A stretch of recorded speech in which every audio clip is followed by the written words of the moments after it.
Action lights. Oh yeah. Oh yeah. I'm in the Big Agnes Buffalo Park. This was the first sleep envelope I selected maybe back in like 2014. It's like 2024 now. It's crazy. I decided to invest in it. I just thought, well, it's synthetic, so it's not going to get wet too easy. It made enough light enough weight that it made enough sense. I think it checked in at like 1.9 pounds or something, 1.7. It had room, and at the time I thought I needed room. I don't think anymore. It's more the shape of the sleeping bag. You have to really get your sizes down. You don't need as much room as this is. And it was in the price category. Maybe I feel like it might have been 179 or 162 or something. It's got the pad sleeve underneath it. Like the pad slides into this sleeve. So you're sitting in a tent like this. It's probably a little tricky. It's more the idea for me. I'd have the pad here and then just take the sleeping bag to the end and snake. It really wasn't too bad. I used this a couple, I think through about 2015, 16. Then I got Marty's quilt from Livin'Large. It's a nice Livin'Large quilt. Mocha and woodland camo. Bless Marty. He's up there looking down. Why aren't you using my quilt?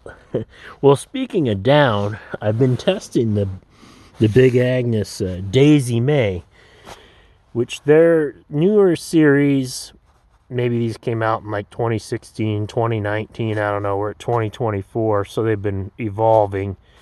They have like, instead of the big long sleeve down the bottom of this sleeping bag, they have like an elastic thing underneath it that the pad just kind of sticks into. It's pretty easy to do. And I got I said a good closeout price came up on the Daisy Mae. It matched my body pretty well and the shapes and specs for the Daisy Mae woman's large, so I got it on sale for like $209 or something, which is good for a 0 Fahrenheit down sleeping bag. All the integrated sleeve, that's pretty good.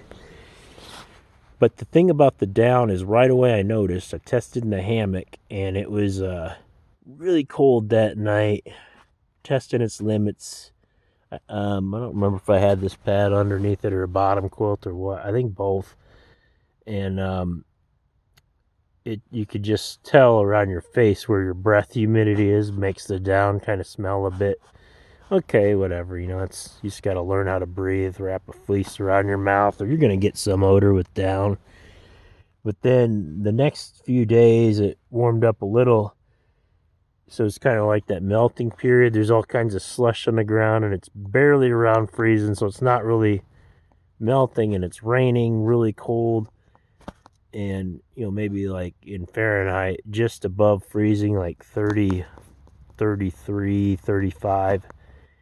And I just felt like every time I came into this tent that Daisy Mae, the down, a 650 down, maybe it's a duck down, I don't know, but it would definitely have that odor to it. And the only thing I could assume is that maybe the down was getting more compromised because it was kind of humid and stuff from it raining, and just snow melts, you get that fog that's just everywhere.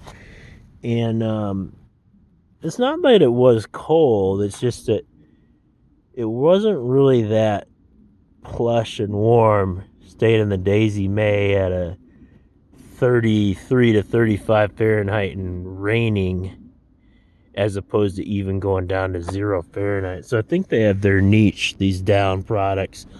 I was just studying a little bit, and like the real good high-end down sleeping bag, like mountaineering and stuff. Well, you see mountaineers with down. Down's the best. It's pretty good, treated or not, whatever fill it is. But they're using these shells they have are like Gore-Tex or Pertex, definitely high. So when you breathe, your breath isn't going into the down, and it's harder for it to get compromised.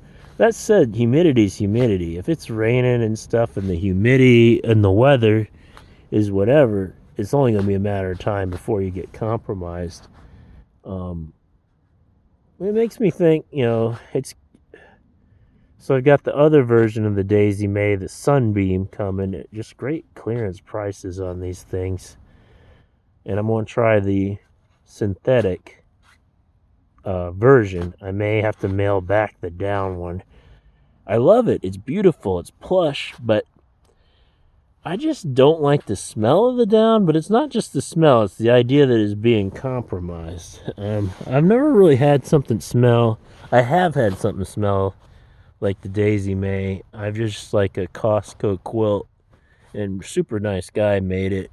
But it's just a lower grade down with the shell on it just like gets wet real easy. Whereas my REI Magma, it's got 800 filled down or 850 down, which is pretty high end goose down. But never mind that. The shell is Pertex, and right away I noticed like the water beads off it, and it's just better chance it lasts a little longer, especially if you're like breathing on it and everything. It's not gonna penetrate that hood or draft collar around you as easy. And I've been seeing like Nemo put a synthetic or First Light Nemo sleeping bag, get a synthetic foot box, synthetic hood. I almost wonder about synthetic around, because your breath isn't going to affect it. Keep your core down where you're going to save most of the weight. Then the things that get affected by water or your breath humidity. Just starting to get my take on down. Maybe I just need a good down. So some of these sleeping bags are like $900 on sale for like $500 or $357 for the Gore-Tex Infinium on sale. You know what I mean? Like regular price. I mean, you could spend $1,200 on a sleeping bag. But I guess if you're going up into the Andes or wherever you're going, and it's a huge trip, and just you don't want to freeze to death, that's probably the type of people using those.